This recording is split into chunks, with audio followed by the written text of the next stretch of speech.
Buen día, compañeros. Somos el equipo número 4 de la clase de programación de sistemas embebidos, donde nuestro tema el día de hoy es el JTAG.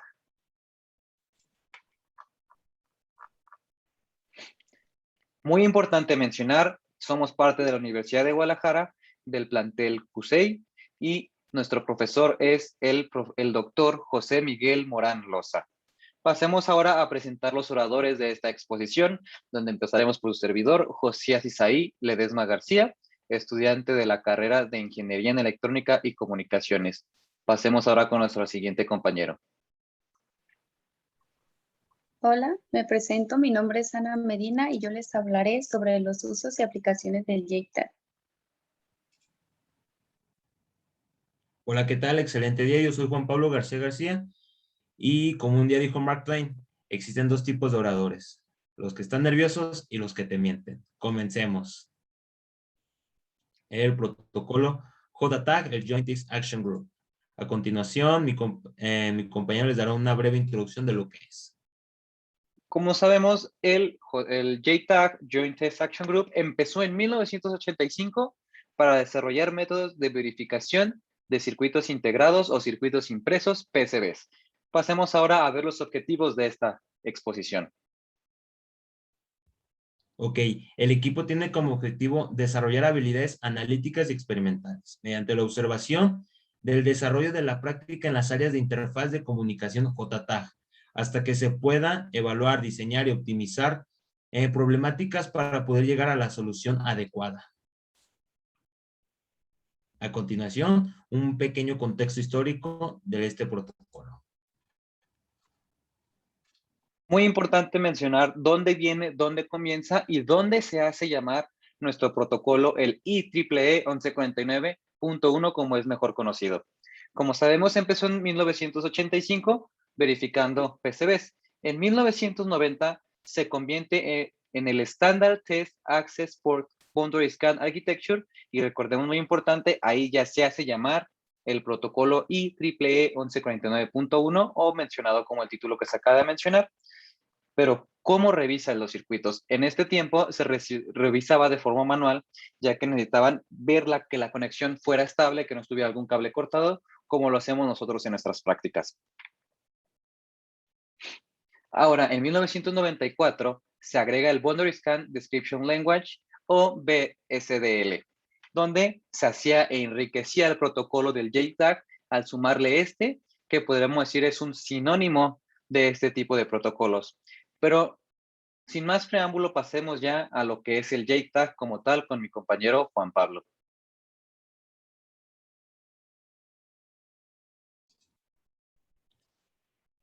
Ok, ¿qué es el JTAG? Como ya lo mencionaron, los del acrónimo Joint Text Action Group, es de la norma I3E 1149.1. Ok, el JTAG es utilizado principalmente para un testeo de los PCB utilizando un escaneo de los límites. Pero eso no nos deja totalmente de acuerdo. Entonces, una descripción más a detalle. Está diseñado originalmente para circuitos impresos. Actualmente lo utilizamos para pruebas de submódulos de circuitos integrados. Es muy útil también como mecanismo de depuración en aplicaciones empotradas, puesto que provee una puerta trasera hacia dentro de un sistema.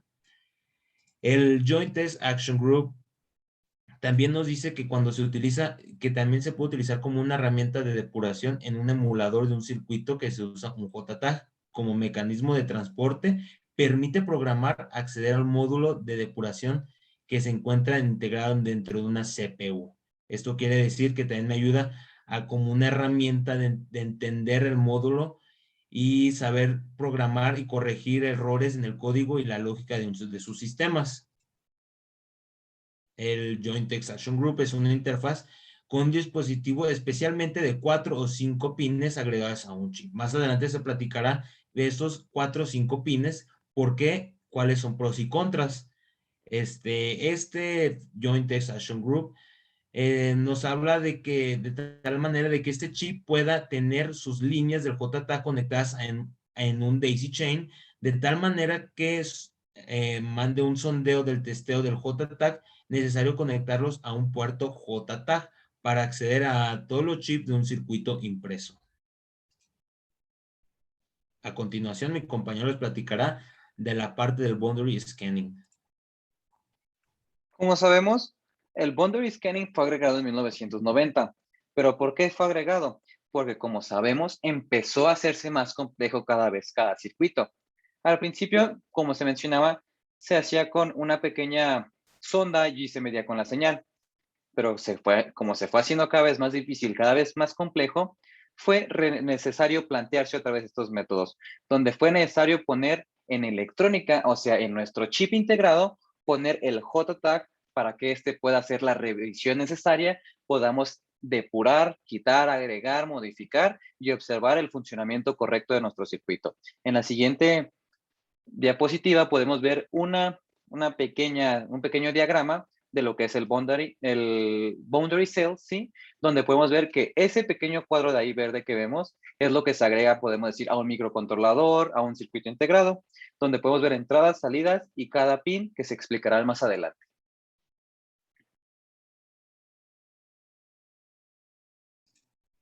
Ok, yo les platicaré de la máquina de estado del JTAG.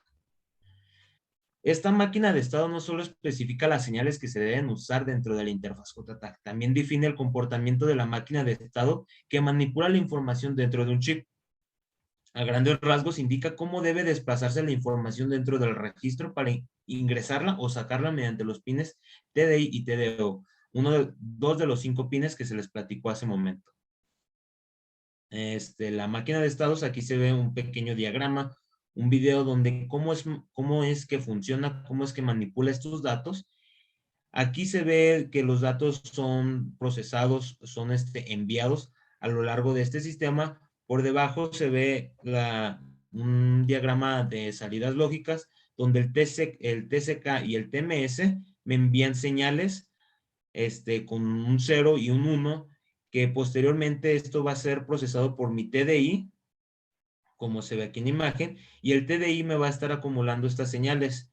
Una vez que me las acumule, me las va a mandar al IR, al instrucciones del registro, donde posteriormente me las va a procesar un TDO, y que el TDO pues es otro de los 5 pines que se habla. Los pines de conexión. Ahora sí, ¿cuáles son estos pines? 4 o 5 pines y por qué. Esto lo platicará mi compañera Ana.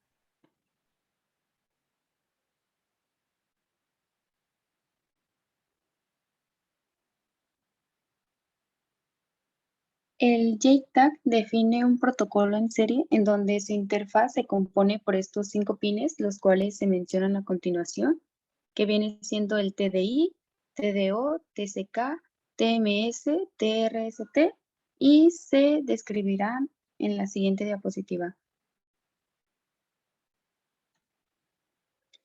El pin TCK es el reloj de testeo. La señal de este pin puede configurarse por el usuario a través de un programador con una frecuencia fija. La frecuencia fija no se especifica y esta sirve para poder sincronizar las señales. El pin TMS es el selector de modo de testeo, el cual puede configurar el dispositivo para así poder definir las acciones de la interfaz JTAG. El puerto TDI es la entrada de datos de testeo. Esta ingresa datos hacia el chip, el cual define el protocolo de comunicación que se usará en este pin. El TDO, que es la salida de datos de testeo, como el pin TDI no hay un protocolo definido de comunicación, por lo que el desarrollador decide qué información será. Y por último, el pin TRST es una señal para reinicio o reseteo de la prueba lógica que normalmente es asíncrona. Este pin es opcional. En esta imagen que se muestra a continuación se pueden observar los 5 pines identificados en los diferentes puertos encerrados en los círculos color rojo. Y a continuación mi compañero. Ok, yo les platicaré un poquito de la arquitectura. La arquitectura es algo muy importante dentro de los dispositivos. Este dispositivo tiene 4 puntos muy importantes: el tab control, los registros, las instrucciones y las celdas del boundary scanning. Comencemos con el tab control. El tab control, por sus siglas, es el Test Access Port, que consiste en una máquina de estados, un TSM. Se utiliza un TCK y un TMS para hacer evolucionar la FMS, la máquina de estados, donde un TDI para escribir y un TDO para leer estos datos. Comenzamos ahora con los registros, otra parte muy importante. Los registros, estos son indicados por el tab, donde es una instrucción de registro, una IR, y uno o más datos, de dos o más datos, que son los OR, los DR. Los DR están divididos por el bypass, el ID code, el BSR. ¿Qué es el bypass? Es el registro de un solo bit para deshabilitar el dispositivo. El ID code identifica al fabricante, el código del dispositivo y la revisión. Sirve para linkear el dispositivo con una correspondiente BSDL. ¿Y qué es el BSR? Pues registra al boundary scan, permite mover datos hacia y desde los pines del dispositivo. El valor del IR selecciona los DR usados. Esto puede exigir más registros opcionales. Ahora, en un diagrama, como se puede apreciar aquí en la imagen, donde dice que el paso 1 es el estado del chip que se encarga en el registro de instrucción, donde el tab me manda una señal al TDI y el TDI la procesa para mandarla al IR. Dice que el paso número 2 es el registro de instrucciones, donde el registro de instrucciones selecciona al registro de datos que se accede, donde el tab me manda una señal al TDI y el TDO. El TDI me procesa esta información para mandarla al dato 1, que el dato 1 posteriormente la manda al dato 2. Estos datos son mandados por la IR, que la IR los mandó anteriormente a la tab. Ahora hablaremos un poco de las instrucciones. Estas instrucciones son de suma importancia, donde están divididas en el bypass, el ID code y el extext. Ok, ¿qué es el bypass? El bypass se conecta el TDI y el TDO a través de un registro bypass para poder acceder a otros dispositivos en una cadena en la cadena. El ID code se conecta el TDI y el TDO a través de un registro del ID code. ¿Y qué es el extext? Este se conecta al TDI y al TDO a través de un registro BSR. Las instrucciones del extest me las maneja en tres partes, que es el capture DR, que samplea el estado de los pines de entrada, el shift DR, que se escribe y lee al mismo tiempo nuevos valores, y desde la BSR. En tercer lugar tenemos el update DR, se actualizan los valores de los pines de salida. También tenemos las instrucciones del ProLoad, que carga valores desde el test del BSR ante un extest. También tenemos la instrucción del sample, que permite leer el valor de los pines de un dispositivo en una función. A veces se combina con el PRO, pero es difícil de confundirlas. Las instrucciones. También tenemos las instrucciones del clamp, que es una variante del bypass, que además testea los valores de los pines de salida usando un ProLoad. Tenemos el hide, que desactiva los pines de salida llevándolos a la Z, y donde tenemos el intest, utiliza los pines del test lógico interna del dispositivo. También tenemos el Rubins, que coloca los dispositivos en un módulo de autotest, muy funcional. Y el user code, que devuelve los códigos definidos del usuario, por ejemplo, un código de versión del diseño del FPGA. Además, el fabricante puede agregar instrucciones específicas. Esta es una relación entre el fabricante y el cliente, donde ellos deciden las necesidades y se solucionan. En la arquitectura, el cuarto punto de la arquitectura, y no menos importante, son las celdas del boundary scan, donde permite leer y escribir los datos de los pines a través del registro del boundary scan. El BSR, como se aprecia en la imagen, aquí en el diagrama tenemos abajo las cuatro a 5 entradas que ya se le platicaron anteriormente. A mano derecha tenemos las salidas del dispositivo y a mano izquierda las entradas del dispositivo. Ahora los productos los platicará mi compañera.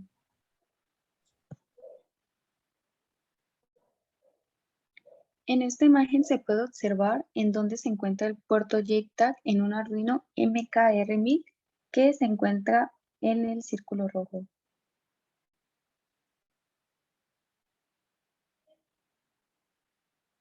A continuación veremos los usos y aplicaciones del JTAG como lo son el testeo de hardware, programación de firmware y debug.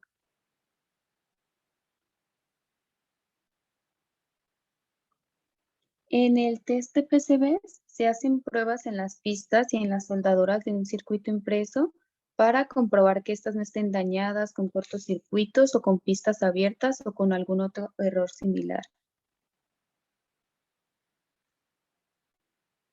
En el test de ASICS, de manera similar, puede probar la lógica interna de los dispositivos y asimismo puede usarse para poder verificar la verificación interna automática de este dispositivo.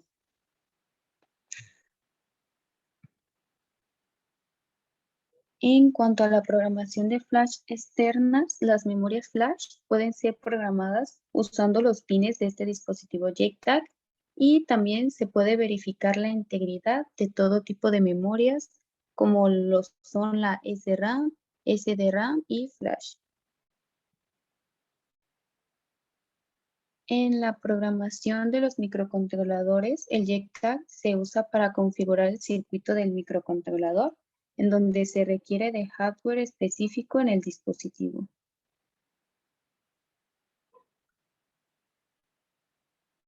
Para la programación de CPLDs y FPGAs, es similar al caso anterior de los microcontroladores, en donde es importante generar los archivos de formato de vector de serie, que son los SVF, para introducir instrucciones y especificaciones para así poder realizar las pruebas a los circuitos. El debug DSW es en donde los microcontroladores de 8 y 16 bits, como lo son el ABR de Atmel y el MSP430 de Texas Instruments, utilizan el JTAG para así poder controlar y eliminar los errores de software y hardware, como también lo pueden hacer con otros procesadores como lo son el MIPS y el PowerPC.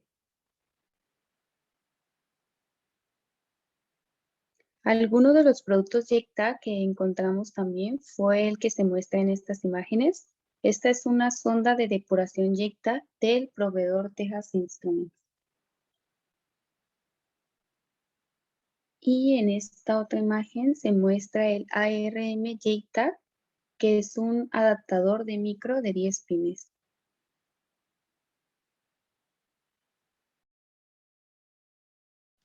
Pasemos a ver las ventajas sobre por qué usar el protocolo JTAG o Boundary Scanning en la vida de un ingeniero. Como podemos saber, el Ball Grid Array o BGA, sabemos que cada componente tiene sus propias reglas, sus propias instrucciones. Con JTAG, la mayoría de las veces podemos hacerlo esto wireless, entonces podemos hacerlo inalámbricamente, donde no necesitamos conectar algún equipo al JTAG como tal. Como sabemos, algunos costes de ingeniería pueden ser un poco altos y más cuando tenemos que estar recreando las pruebas cada cierto tiempo. Con el JTAG podemos hacer unas pruebas dentro ya del mismo JTAG, donde nos permite ahorrarnos esas pequeñas monedas. Los tiempos de prueba también son más cortos, pero obviamente dependiendo de la complejidad de cada circuito. Mientras más complejo puede ser más largo.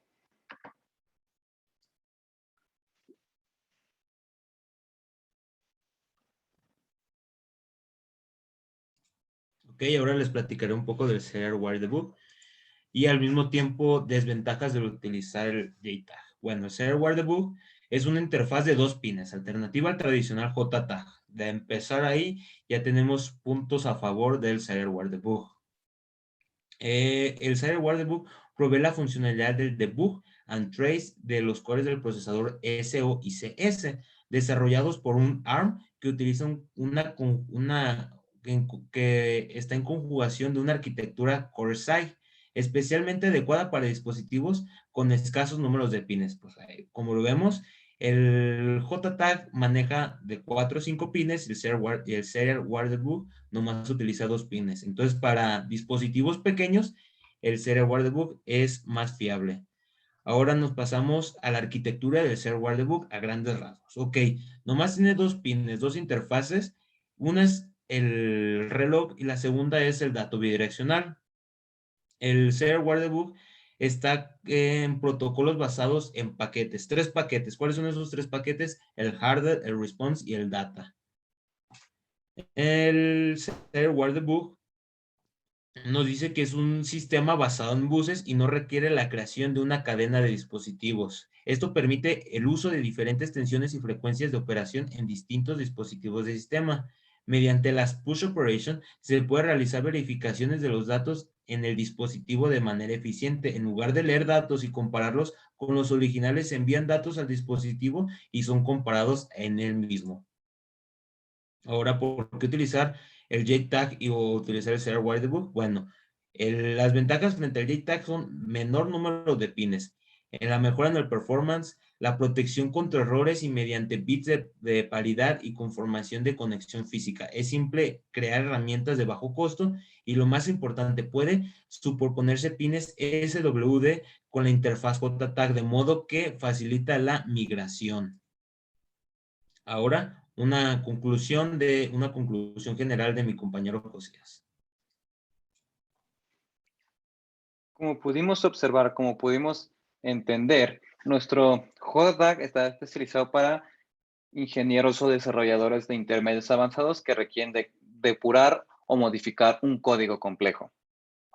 Pero también necesitamos generalizar la información obtenida al analizar dispositivos de complejidad cada vez mayor, donde tenemos que interactuar directamente ya con nuestro microprocesador o nuestro microcontrolador para poder modificar, poder programar, reprogramar, hacer el debug que mencionan mis compañeros en los puntos anteriores. O también necesitamos saber dónde está la falla que tenemos. Podemos tener que nos estamos recibiendo no señal, estamos recibiendo voltaje de más. Y para ya que nuestro microcontrolador pueda interpretarlo a la PC. La importancia que tenemos que tener en el conocer en el JTAG es que cada vez más y más tarjetas de desarrollo la implementan. Entonces, por lo que familiarizarse con este tipo de protocolos puede ser una buena idea para nosotros como estudiantes de ingeniería. Mi compañero Juan Pablo tiene unas pequeñas palabras. El equipo quiere agradecer a la universidad, al maestro, a los compañeros por darnos la oportunidad de exponer este grandioso tema, principalmente al doctor José Miguel Morán Loza, a los compañeros por brindarnos de su valioso tiempo y darles a entender un poco más de este tema del protocolo JTAG. Si hay dudas, aclaraciones, las pueden hacer aquí mismo en la descripción del video o incluso durante la clase. Serán totalmente recibidas. Gracias y este es el final de la exposición.